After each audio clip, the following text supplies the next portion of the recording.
संतप्त मानस शांत हों, जिनके गुणों के गान में वे वर्धमान महान जिन विचरे हमारे।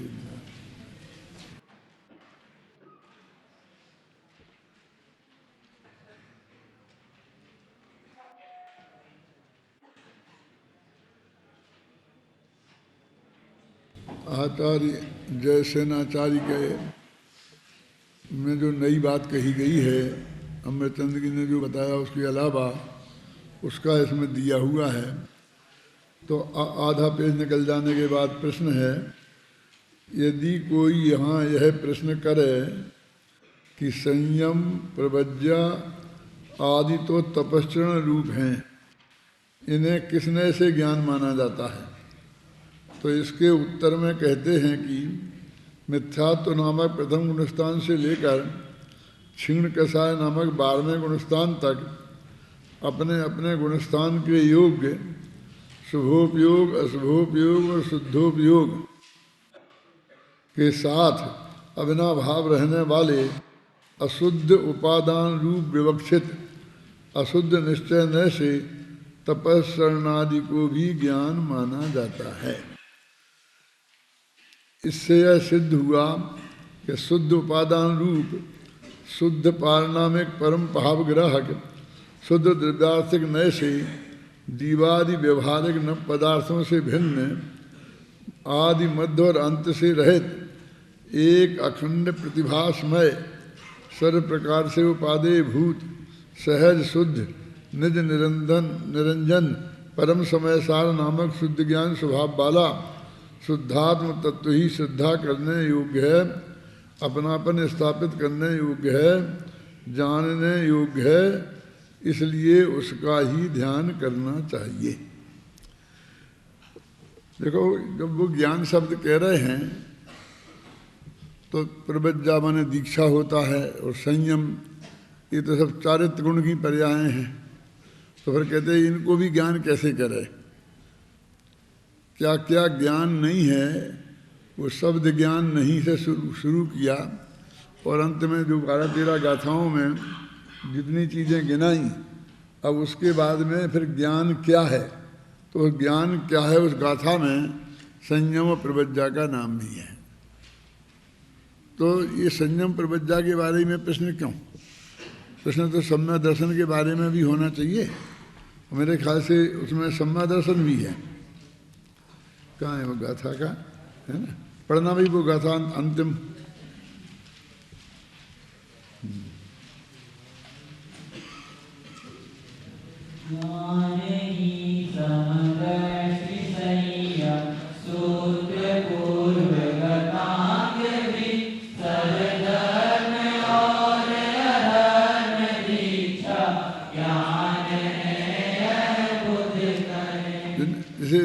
समदृष्टि को भी तो कहा ना, तो वो कहते हैं कि जब हम ज्ञान कह रहे हैं तो जो आत्मा है उसके जितने भी गुण हैं और वो उनकी निर्मल पर्याय हैं मुक्ति के मार्ग की, वो सब शामिल करके बात समझना।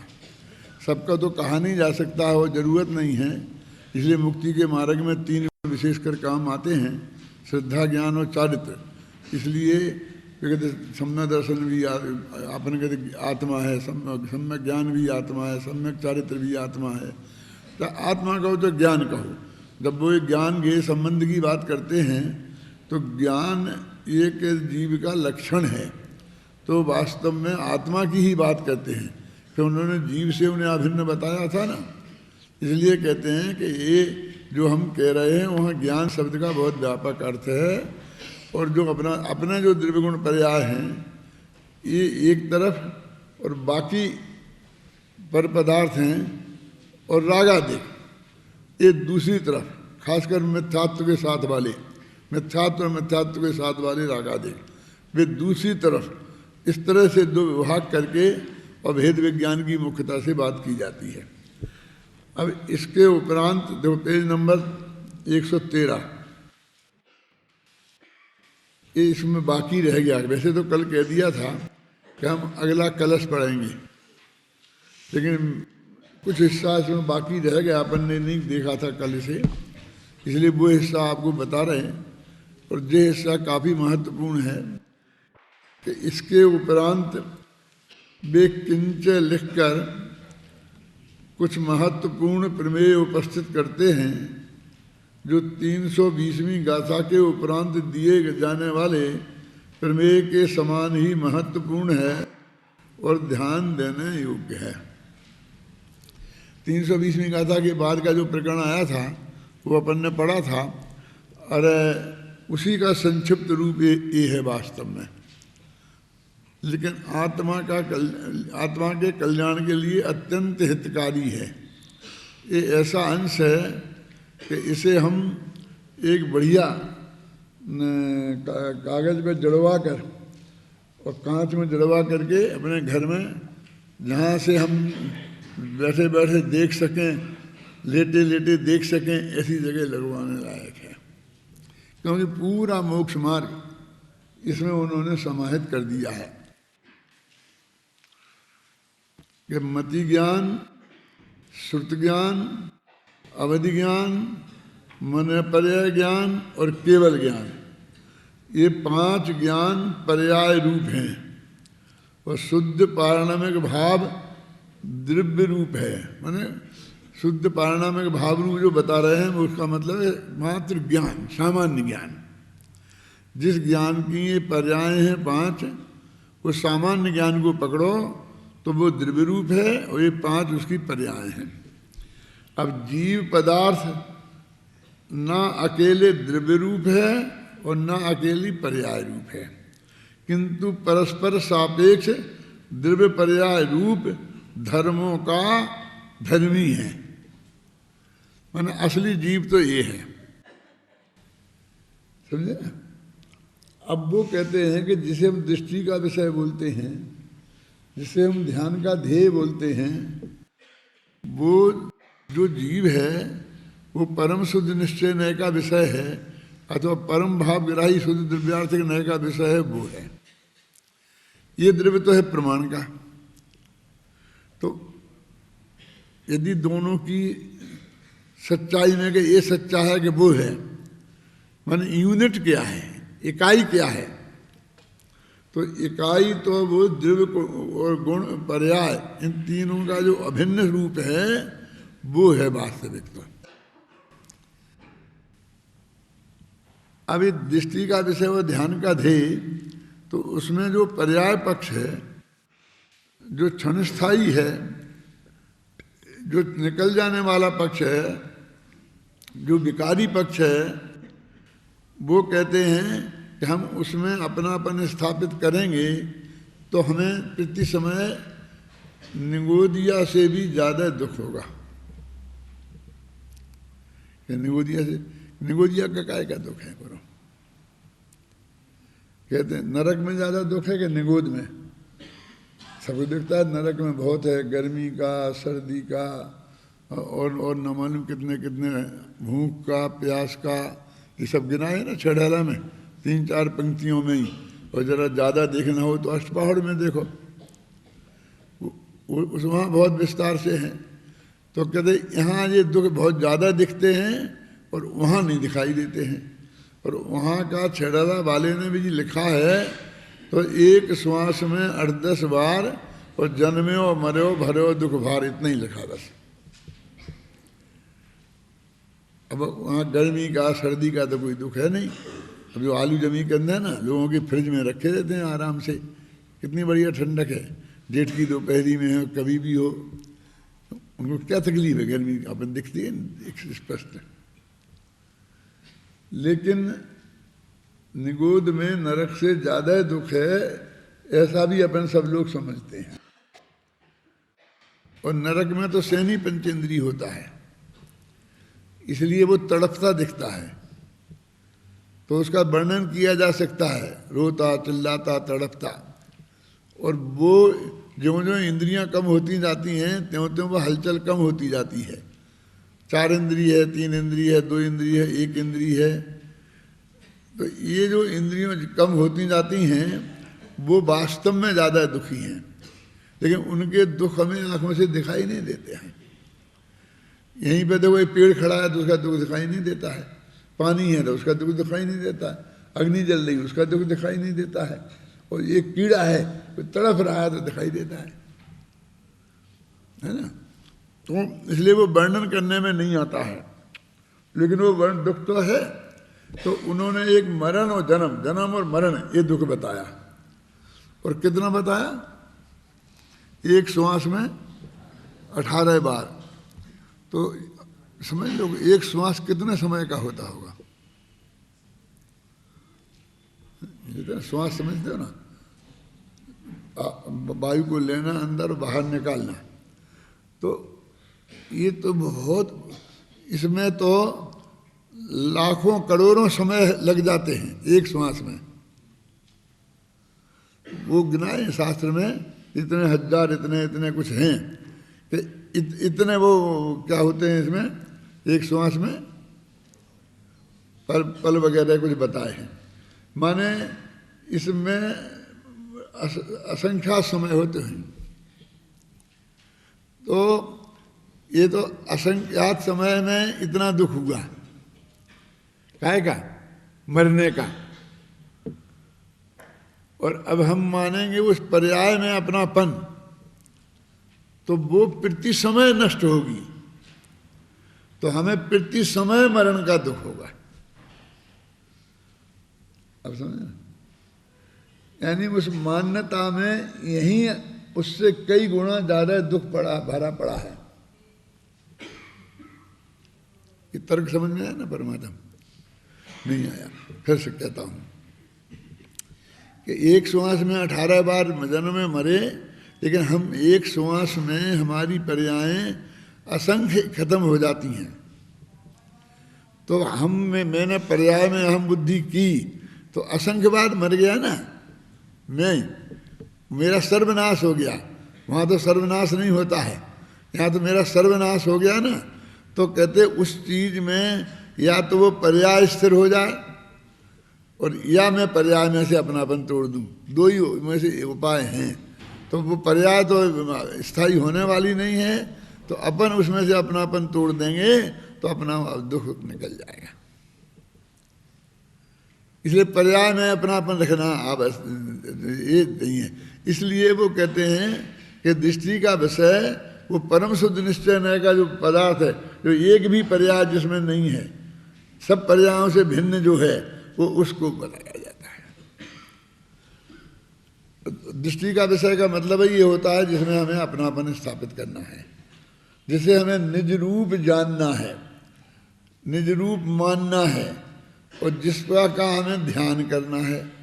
तो अभी हम पर्याय या पर्याय सहित वस्तु पर ध्यान करेंगे तो पर्याय तो नष्ट होता ही हो ही रही, और वो पर्याय सहित वस्तु देखी तो वस्तु ही नष्ट होती दिखेगी ना प्रति समय।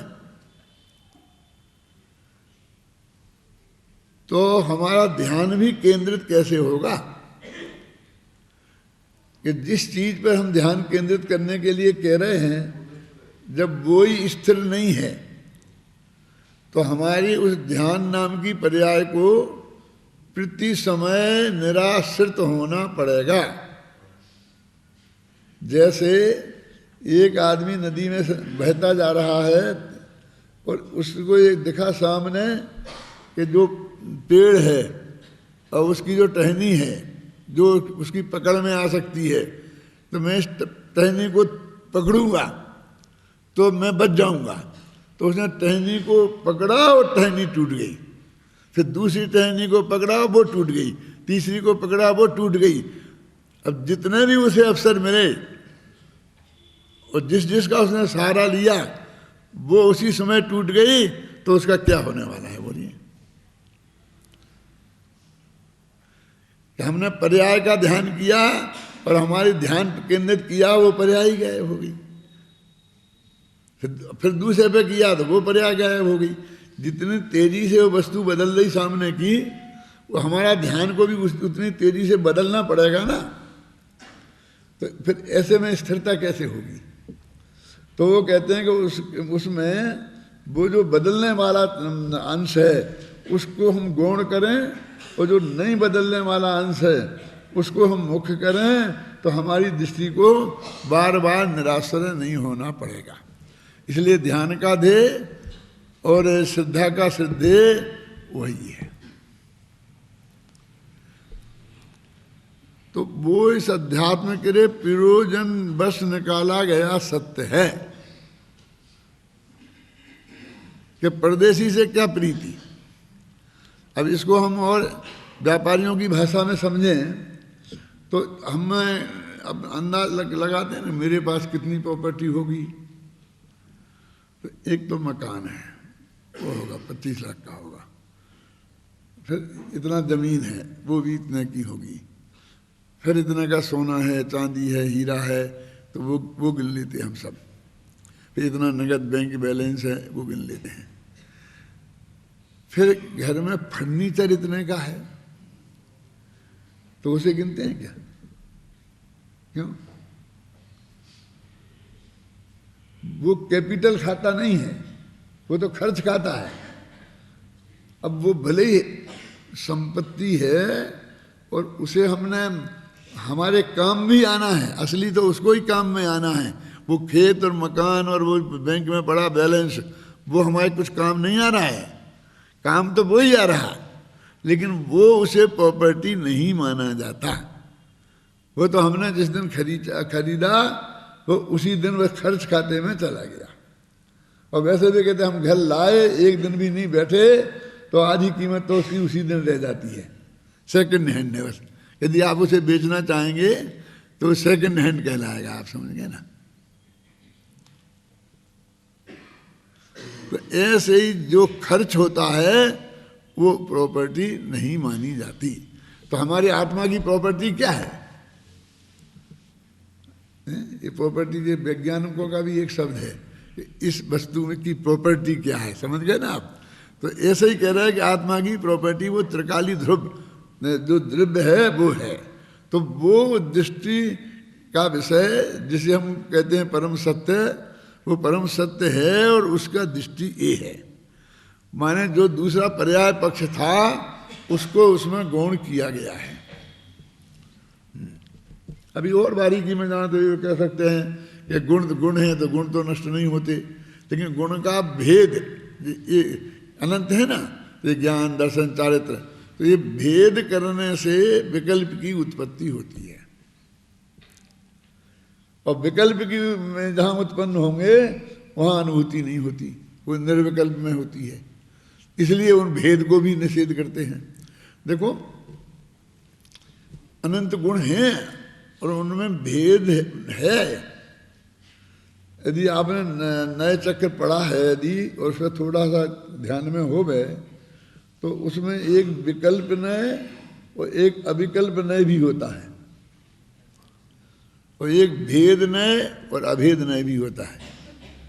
और दोनों का अर्थ एक ही होता है, उसी को भेद नय कहते हैं, अभेद नय कहते विकल्प, समझे ना। क्योंकि भेद पे लक्ष्य जाते ही विकल्प की उत्पत्ति होती है। तो जब विकल्प नय क्या होता है, विकल्प नय क्या होता है, भेद नय क्या होता है, अभेद नय क्या, एक ही अर्थ है उसका।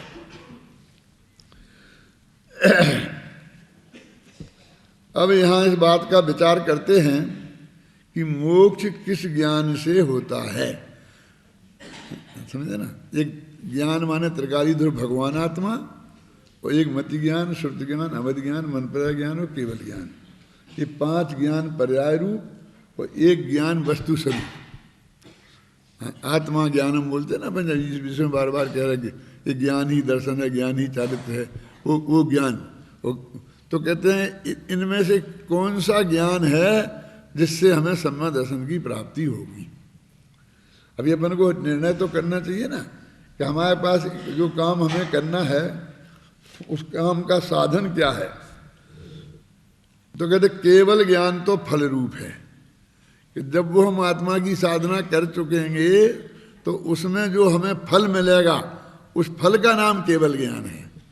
केवल ज्ञान बीज नहीं है, फल है। बीज माने सबसे पहले जिसकी जरूरत है, और फल माने जो सबसे अंत में उपलब्ध हो। फल माने जिसके लिए काम किया जाता है, और बीज माने जिससे काम आरंभ होता है। तो कहते हैं केवल ज्ञान जो तुम कहते हो कि हमारे पास केवल ज्ञान से हम अपना आत्मा का कल्याण कर लेंगे, तो कहते वो तो फल है। केवल ज्ञान से तुम्हारा कोई आत्मा का कल्याण होने वाला नहीं है, क्योंकि वो तुम्हारे पास है ही नहीं।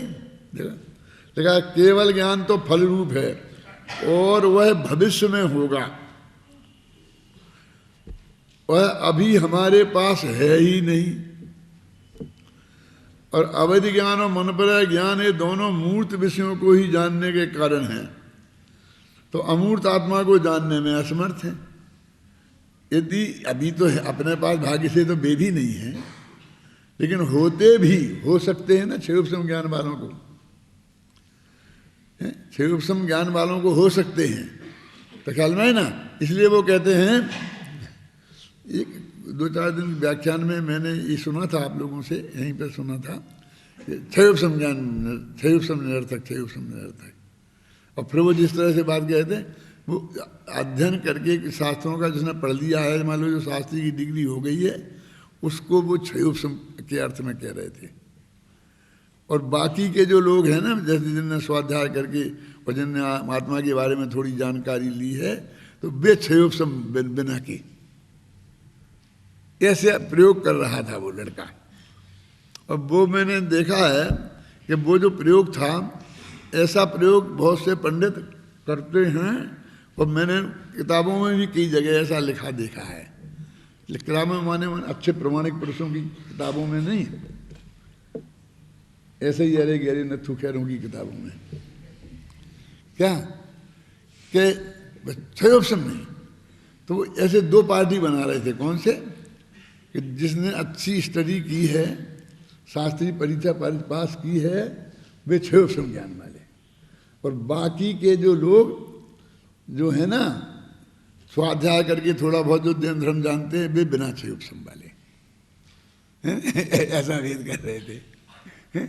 और मैंने बड़े बड़े विद्वानों में भी सुना है, तो भी बताऊंगा, मैंने उनसे भी कहा था। तो अरे भाई, उनका जो ज्ञान है वो भी छह उपशम ही तो है। जब तक केवल ज्ञान नहीं हुआ, तब तक हर जीव के छह उपशम ज्ञान है। ऐसा नहीं किसी के हो किसी के नहीं हो, हर एक के नियम से है, निगोदिया से लेकर और गणधर देव तक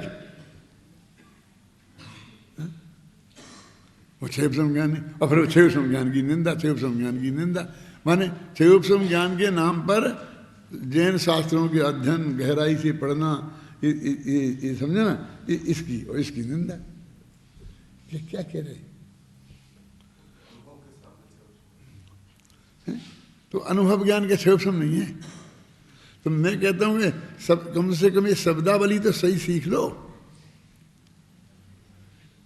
ऐसी दो पार्टी कैसे खड़ी कर सकते हो कि एक छह उपशम ज्ञान और एक अनुभव ज्ञान?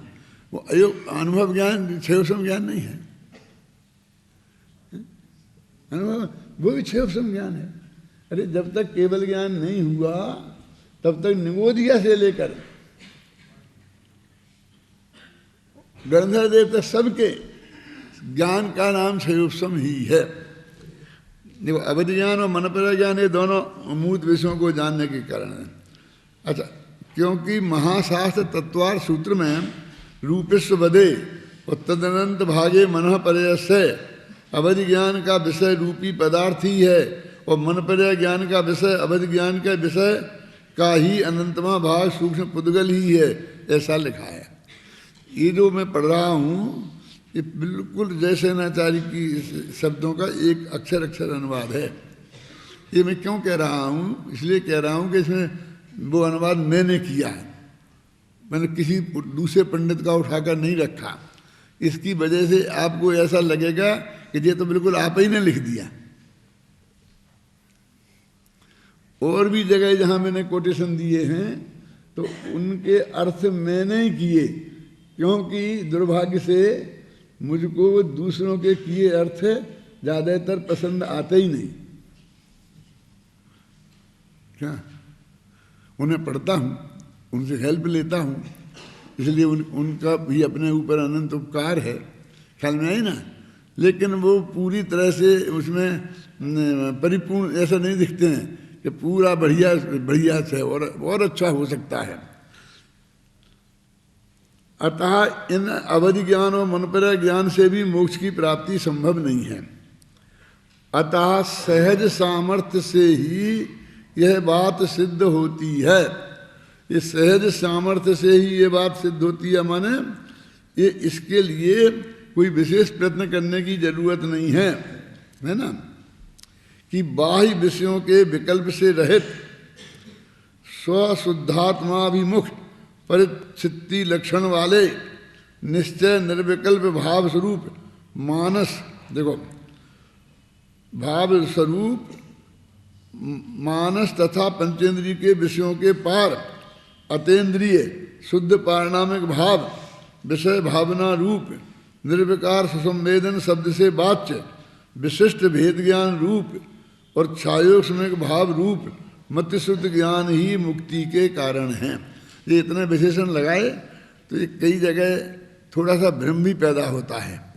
जहाँ जहाँ होता है वहाँ पर मैं आपका ध्यान आकर्षित करता हूँ। देखो निर्विकल्प, तीसरी पंक्ति है ना इस पैरा की, निर्विकल्प भाव रूप। अब यहाँ एक कोमा लग जाता तो अच्छा रहता है। अब मानस और पंचेंद्रिय के विषयों, ये आगे का विशेषण है, इसमें हम समझ लेते हैं निर्विकल्प भाव रूप मानस। ये मानस का विशेषण नहीं है, काय का विशेषण है?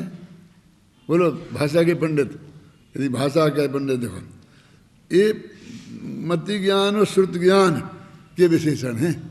जो नीचे से दूसरी पंक्ति है ना, मति ज्ञान और श्रुत ज्ञान, प्यारा खत्म हो गया उसके विशेषण हैं। और जो जितनी जगह रूप आया है ना, निर्विकल्प भाव रूप, फिर भेद विज्ञान रूप, ये सब मति ज्ञान श्रुत ज्ञान के विशेषण हैं। और बाकी वो भेद विज्ञान के विशेषण हैं, ख्याल में है ना। ऐसे जो मति शुद्ध ज्ञान हैं और उनसे हमारा आत्मकल्याण होता है। और दोनों ये ज्ञान अनादि से होते हैं। और कब तक होते हैं? पहले गुणस्थान से 12वें गुणस्थान तक। 13वें गुणस्थान में केवल ज्ञान हो जाता है तो छाया ज्ञान कहलाता है ना। क्योंकि संसारियों के छाया ज्ञान तो है ही नहीं, इसलिए कहते हैं कि जो ज्ञान तुम्हारे पास है, मति ज्ञान और श्रुत ज्ञान, उनसे ही तुम्हारा आत्मकल्याण होने वाला है। कृष्ण क्या किया था सबसे ऊपर, कि अब हम ये निर्णय करते हैं कि हमारे पास 6 ज्ञान हैं। एक तो मूल ज्ञान सामान्य, और एक मति ज्ञान, श्रुत ज्ञान, अवधि ज्ञान, मनोपर ज्ञान, केवल ज्ञान, 5 जे। तो इनमें किन ज्ञानों से हमारे काम आएंगे आत्मा अनुभव करने के लिए? तो केवल ज्ञान नहीं है, मनोपर ज्ञान नहीं है, अवधि ज्ञान काम नहीं आएगा। और वो त्रिकाली ध्रुव तो हमारा ज्ञान का गेय बनना है, वो तो गेय के रूप में जाना है।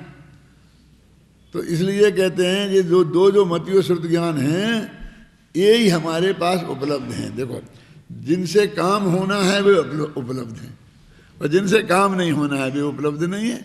इससे बढ़िया और बात क्या हो सकती है? देखो फिर प्रश्न कि संसारी जीवों का निश्चय सुसंवेदन रूप मतिश्रुत नामक छायोक्ष में ज्ञान मुक्ति का कारण कैसे है? यानी उन्होंने ऊपर कह दिया कि वे क्षयोपम ज्ञान ही मुक्ति के कारण हैं। जब हम क्षयोपम ज्ञानों की निंदा करते हैं तब हमें जैसे आचार्य के इस वाक्य पर ध्यान देना चाहिए, क्योंकि क्षयोपम ज्ञान के पेटे में वे भी आ जाते हैं। अब उसमें शर्तें बहुत हैं कि कम से कम वो क्षयोपम ज्ञान का इतना क्षयोपम होना चाहिए कि जो सैनी पंचेंद्री हो, तो वो फिर आत्मा के हित में, आत्मा के अनुभव में काम आएगा।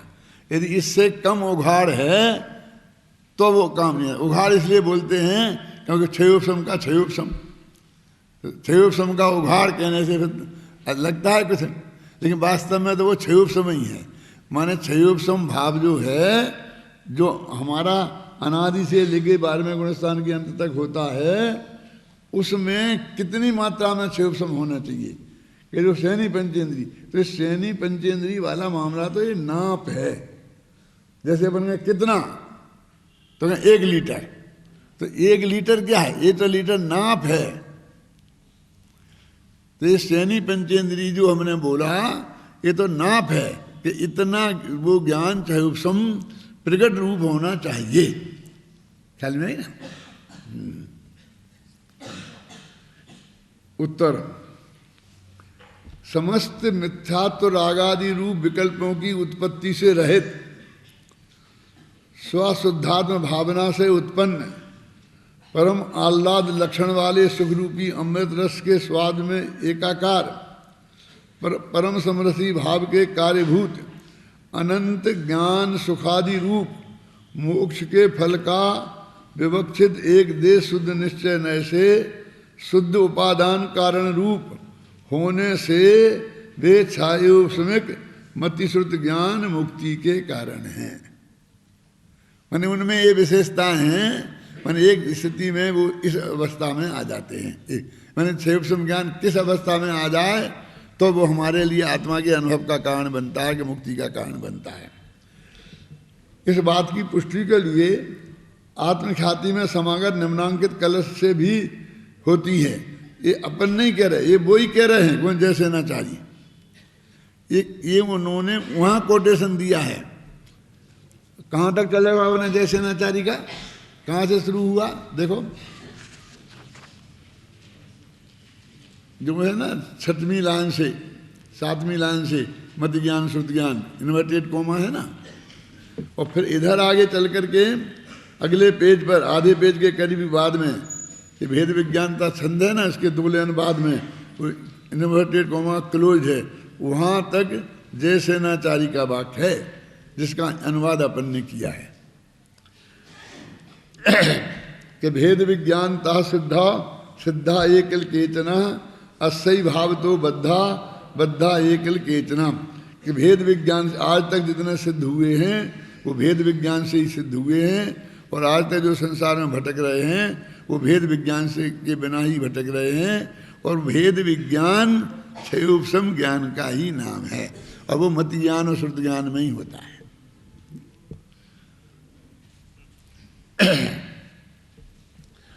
अब ये मेरा कमेंट से नीचे से, आचार्य जयसेन के उक्त कथन में यह बात तो अत्यंत स्पष्ट ही है कि मुक्ति की प्राप्ति एकमात्र ज्ञान से ही होती है, पर वह ज्ञान आत्मानुभूति रूप होना चाहिए। तात्पर्य यह है कि उसमें श्रद्धा का बल और आत्मरमणता रूप चारित्र भी शामिल होना चाहिए।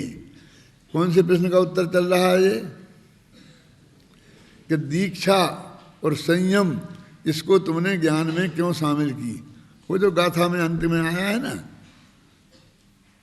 अपन उसका समाधान करने बैठे हैं और प्रश्न में प्रश्न होते जा रहे हैं, और अंत में वो बात अपन मूल बात भूल जाते हैं, है ना? क्या यहाँ एक प्रश्न फिर सहज संभव है, अपना प्रश्न लिख दें फिर उत्तर लिख दें, ऐसा भी हो सकता है, लेकिन वो एक फ्लो जैसे अपन प्रश्नोत्तर लिख रहे हों किताब में, प्रश्नोत्तर तो है नहीं, तो इसलिए जब हम इस तरह की बात आएगी तो ऐसा प्रश्न हमारे चित्त में खड़ा हो सकता है, नहीं होता है लगभग। तो उसकी बात यहाँ पर की है। यहाँ एक प्रश्न सहज ही संभव है, यदि ज्ञान ही मुक्ति का कारण है तो ज्ञान तो 5 प्रकार का है, उनमें से कौन कौन सा ज्ञान मुक्ति का कारण है? तो आचार्य देव समझाते हुए कहते हैं कि केवल ज्ञान तो एक प्रकार से मोक्ष रूप ही है। उन्होंने कल लिखा था फल रूप माने मोक्ष रूप, और वह हमारे पास है भी कहाँ? अवधि ज्ञान और मन पर ज्ञान का विषय पुद्गल है, अतः उनके माध्यम से आत्मज्ञान संभव ही नहीं है। अब रहे मध्य ज्ञान और श्रुत ज्ञान, सो इनके द्वारा 6 द्रव्यों को उनकी कतिपय पर्यायों को के साथ जाना जा सकता है, किंतु पर को जानना मुक्ति के मार्ग में कुछ भी कार्यकारी नहीं है। अब ये अपन ने निषेध किया कि देखो आ गया क्या आ गया? पर को जानना आत्मा स्वभाव नहीं है ज्ञान का, मुक्ति के मार्ग में कार्यकारी नहीं है। ऐसा थोड़ी है कि जो मुक्ति के मार्ग में कार्यकारी हो वो ही ज्ञान का स्वभाव है। ज्ञान का स्वभाव तो सारे लोकालोक को जानने देखने का है, तो सारा लोकालोक हमारे लिए उपयोगी थोड़ी है। जो हमारी ज्ञान शक्ति है तो यूनिवर्सिटी की पूरी किताबें पढ़ सकती हैं, लेकिन जो किताब हमारे काम की होगी वही तो हम पढ़ेंगे। सारी यूनिवर्सिटी पढ़ने थोड़ी बैठ जाएंगे।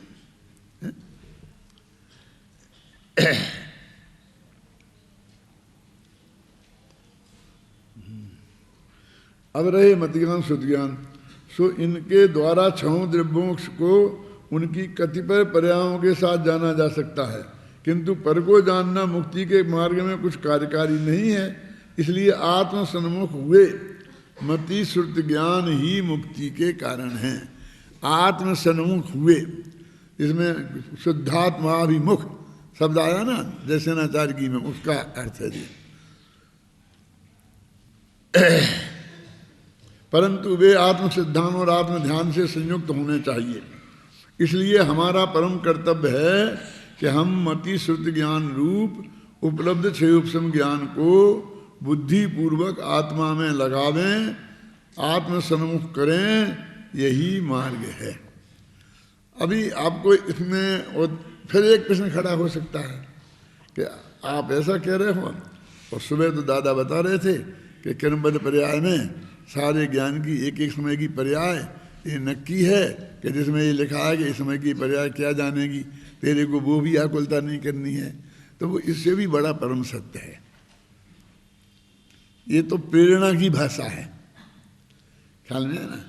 वस्तु स्थिति तो यही है कि तुम अपने परिणामों को सुधारो।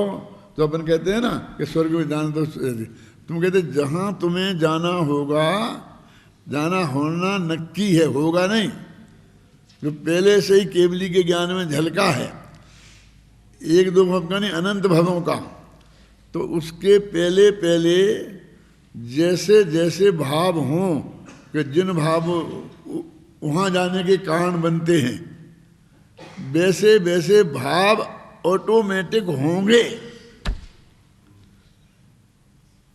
ये इससे बहुत बड़ा सत्य है, क्योंकि ये आपकी पूरी आकुलता को खत्म कर देता है।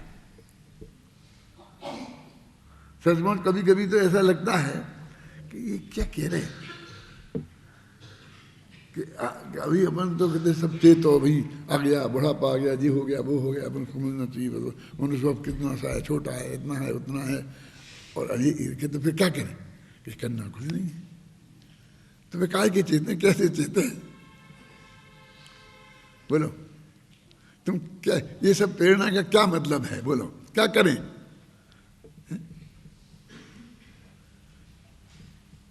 क्योंकि वस्तु तो जो होना है वो तो नक्की है। ऐसे नहीं है कि अकेला हमारा फलानी गति में फलानी जगह जाना नक्की है, उसके एक एक समय पहले अभी से लेकर और वहाँ तक हर समय का क्या होगा वो सब नक्की है। और वो तुम्हारे कुछ किए बिना होगा, माने करने का तुम्हें कुछ प्रयत्न नहीं करना है, तुम्हें सहज रहना है और वो ही होगा। और उसी को ये कहा जाता है कि तुमने किया अथवा करो। वस्तु स्थिति ऐसी है बिल्कुल। भैया अब तो हमसे कुछ नहीं होता, हाथ तक नहीं उठता है, तो लोग हाथ उठाने की जरूरत ही नहीं है।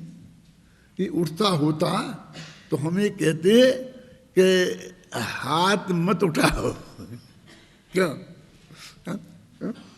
कहते कि नहीं कहते, जब ज़्यादा गड़बड़ मत करना, नहीं मेरा हाथ उठ जाएगा। तो हाथ उठाना अच्छी चीज़ है।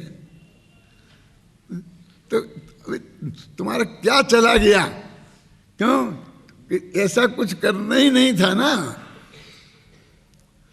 इतना तो करना चाहिए ना, शांति से बैठ जाना चाहिए, पद्मासन लगा के बैठ जाना चाहिए।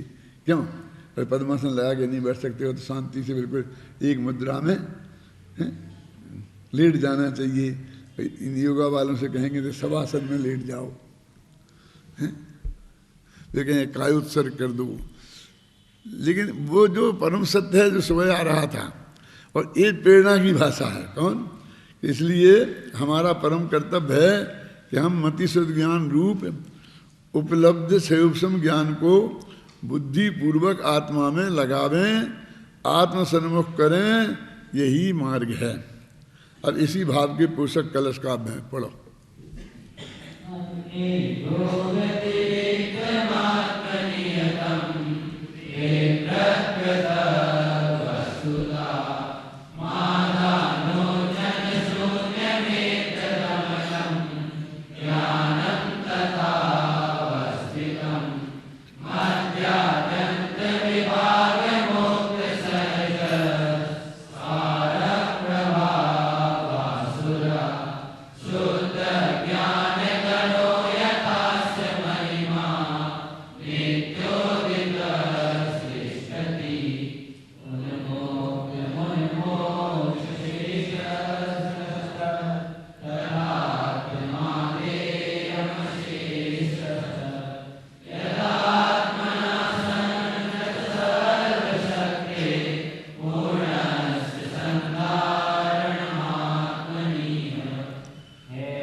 सरल है। देखो, अन्योभ्यात व्यतिरिक्त, अन्य से भिन्न, है ना, और आत्मनियतम और आत्मा रूप, अपने से अभिन्न।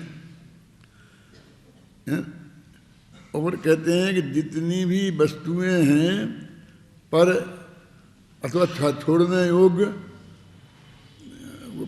उनको त्यागोपादान से शून्य, देखा ना, त्याग ग्रहण करना हो, त्याग करना हो, देखा ना, यह अन्य द्रव्यों से पृथक विरहित ग्रहण पर त्याग से, ग्रहण और त्याग से भी रहित, उसे कुछ छोड़ना नहीं है, कुछ ग्रहण नहीं करना है।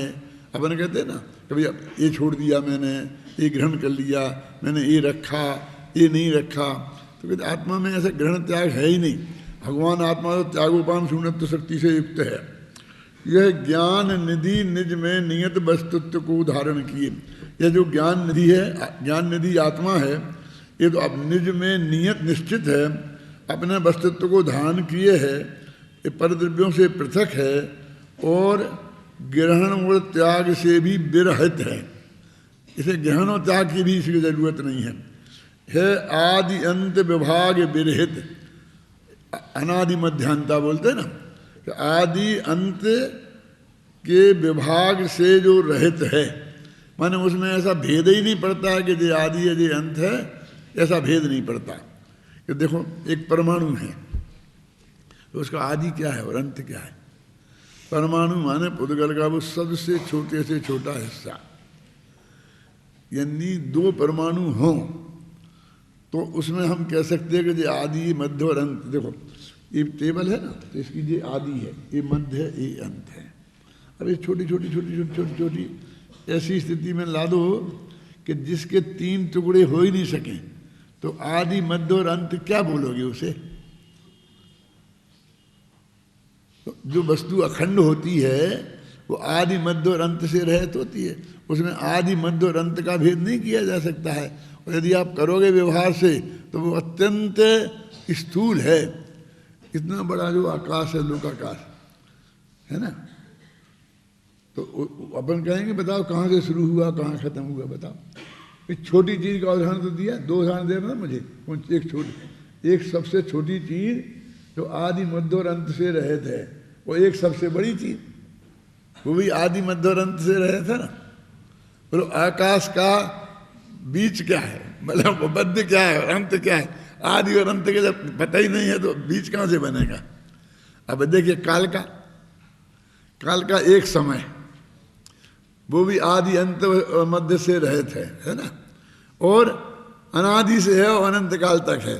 तो अनादि मान आदि भी नहीं है और अनंत मान जिसका अंत भी नहीं है, तो वो भी अनादि मध्यांत हो गया ना।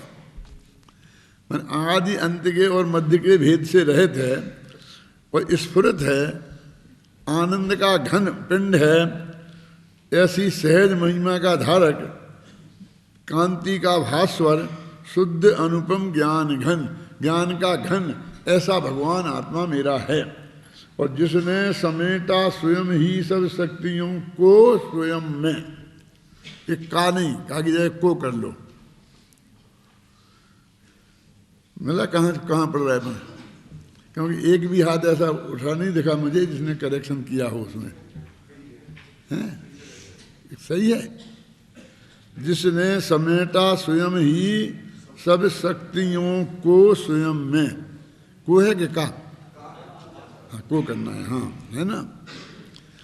सब ओर से धारण किया हो स्वयं को ही स्वयं में, मानो उन्हीं ने त्यागने के योग जो वह तज दिया, और जो ग्रहण के योग वह सब भी उन्हीं ने पा लिया। ऊपर के छंद में क्या कहा था कि ग्रहण और त्याग से रहित है कहा था ना। अब नीचे क्या कह रहे, स्थिति तो वही की वही है, उसे हम इस भाषा में भी कह सकते हैं कि तुम्हें कुछ नहीं करना है, तुम्हें जो त्यागने योग्य था वो तुम छूट गया, मैंने तुम में आया ही नहीं, मैंने छूटा ही हुआ है। और जो ग्रहण करने योग्य है वो ग्रहण किया ही हुआ है। तो ऊपर कहा था दोनों से रहे थे, नीचे भी वही कह रहे हैं, लेकिन तुम्हें छोड़ने और ग्रहण करने की भाषा पसंद है ना, कि मैंने ये छोड़ दिया ये रख लिया। कहते हैं जो तुमने अपने मन से कि मैंने दूध पीना छोड़ दिया रात को और पानी पीना रख लिया, वो कहते हैं कि वस्तु के स्वरूप में जो छोड़ने योग्य है वो छूटा ही हुआ है, और जो तुम्हें ग्रहण करने योग्य है वो ग्रहण किए ही हुआ है। समझे? ऊपर के नीचे के छंद में कितना फर्क पड़ गया देखो। ऊपर नीचे ऊपर के छंद में कह दिया उससे भिन्न, उससे अलग, उससे ऐसा किया, जिसने वो वस्तुत्व को धारण किया, वही सब लिखा आने। और नीचे छंद में लिखते हैं कि जिनने समेटा स्वयं ही सब शक्तियों का को स्वयं में। क्या पहले से लगता है ऐसे उनने से समेटा हुआ एकदम ऐसे सर के सब सामान, क्या कोई समेटा? अनंत शक्तियों का पिंड भगवान आत्मा है, वो समटा ही समटाया है ना। मानो उन्हीं सब ओर से धारण किया हो स्वयं को ही स्वयं में, स्वयं को धारण किया, स्वयं ने धारण किया। अब मानो, इसी का अर्थ क्या मानो?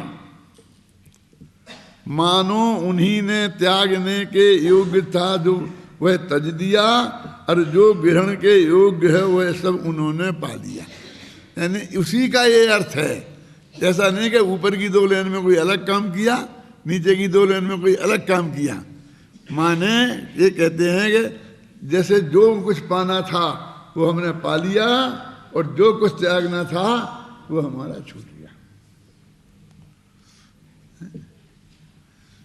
कभी कभी अपने जब विद्यार्थी जाने लगते हैं ना छुट्टी हो साल भर में, तो वो विषय रख देते हैं कि क्या खोया और क्या पाया है। तो एक तो मैंने है ही रटा रटाया सबका कि मैंने अपना ज्ञान खोया और ज्ञान पाया है, और फिर और अपने उसमें फ्रेज लगा करके कुछ भी लगाते हैं। लेकिन बस उसके लिए ये पंक्ति पर्याप्त है। कौन सी? सबसे नीचे की हैं?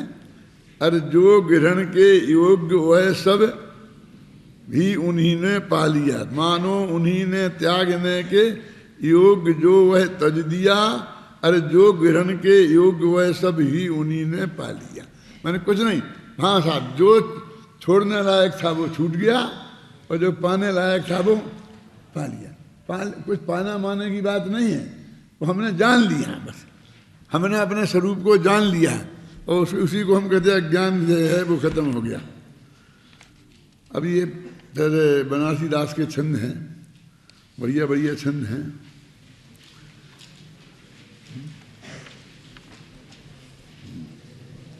पढ़ लेना भैया, तो उसका अर्थ भी लिखा है, ये कोई नहीं उसके साथ में, इसलिए कोई दिक्कत नहीं आएगी।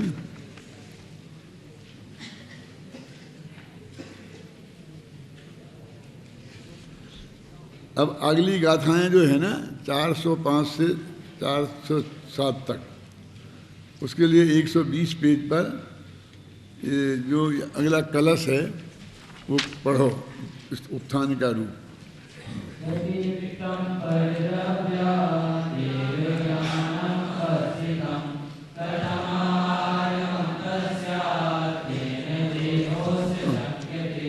एक छूट गया बीच में क्या? कहाँ है, कहाँ पढ़ा तुमने?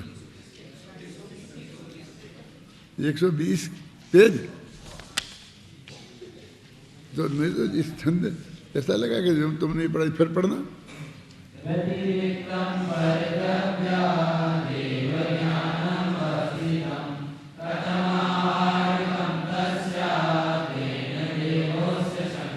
ठीक है, चलो।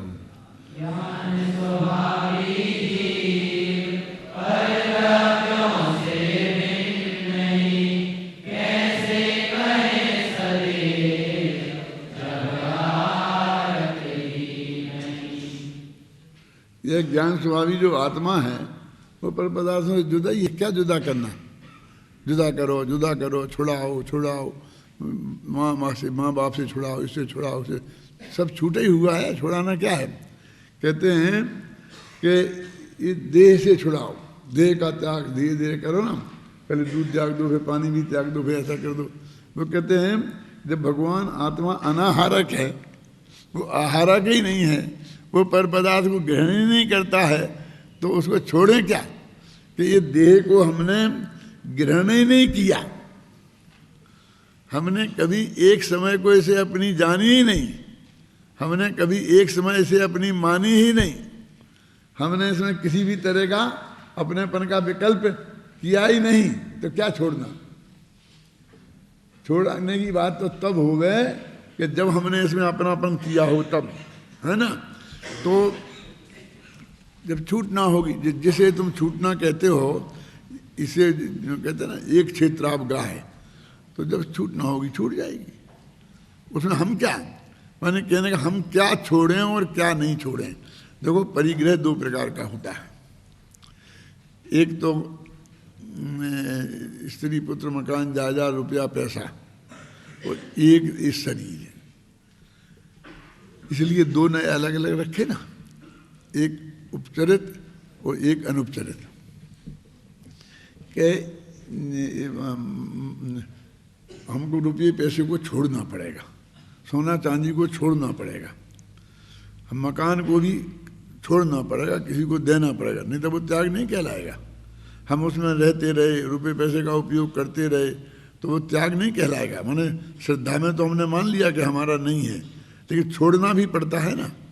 लेकिन शरीर, अब शरीर को हमने मान लिया कि शरीर मैं नहीं हूँ, तो अब छोड़ो, तो छोड़ो तो क्या करें?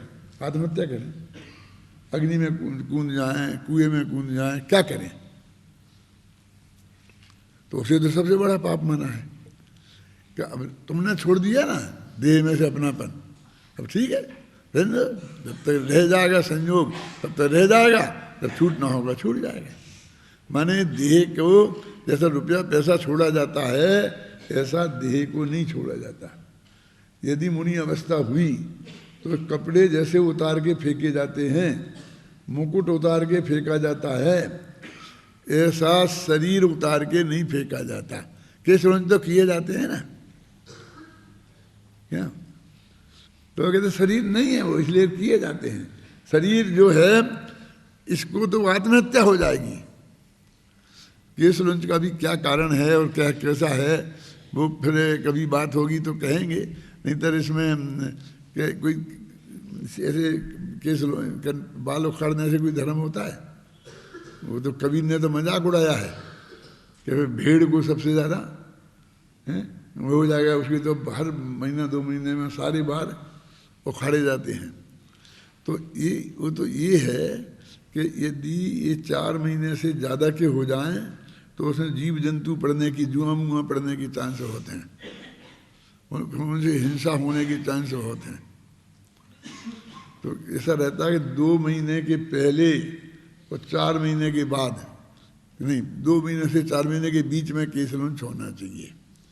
तो उसमें क्यों है? क्योंकि 2 महीने से कम में तुम करने की कोशिश करोगे तो हाथ में पकड़ में नहीं आएंगे, तो कोई ना कोई तुमको छुरा ब्लेड वगैरह कुछ न लगाना पड़ेगा। और वो श्रृंगार के लिए किया जाता है, तो वो नहीं करना। तो 4 महीने से ज़्यादा बड़े हो जाएंगे तो फिर उसमें कीड़े मीड़े पड़ने का और फिर धुलना चाहिए ना, धूल मिट्टी पसीना आएगा, फिर धूल मिट्टी आएगी उड़ के, और नहाते तो है नहीं मुनिराज, तो फिर उनकी हालत कैसी हो जाएगी। तो इसलिए वो उखाड़े जाते हैं। अब फिर कहेंगे उसे बनवा लें तो नाई के पास जाना पड़ेगा। नाई को बुला लो तो पैसा मांगेगा, तो पैसा कहाँ से लाएंगे? तो फिर वही शुरू करो,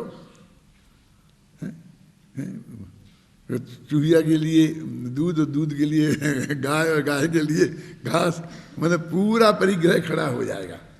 कोई काम वे पराधीन नहीं रखना चाहते हैं, इसलिए वो केसलुंच की बात है। तो ऐसी चीजें एकाध जो प्रतीक रूप थी वे तो रह गई। अब और ऐसी पीढ़ी का मन ले जाने की बात, हम ले जाएंगे ना, हम खुद नहीं ले जा पाएंगे, तो वो दूसरे से लेवाएंगे, तो फिर वो कोई एक आदमी की व्यवस्था चाहिए ना।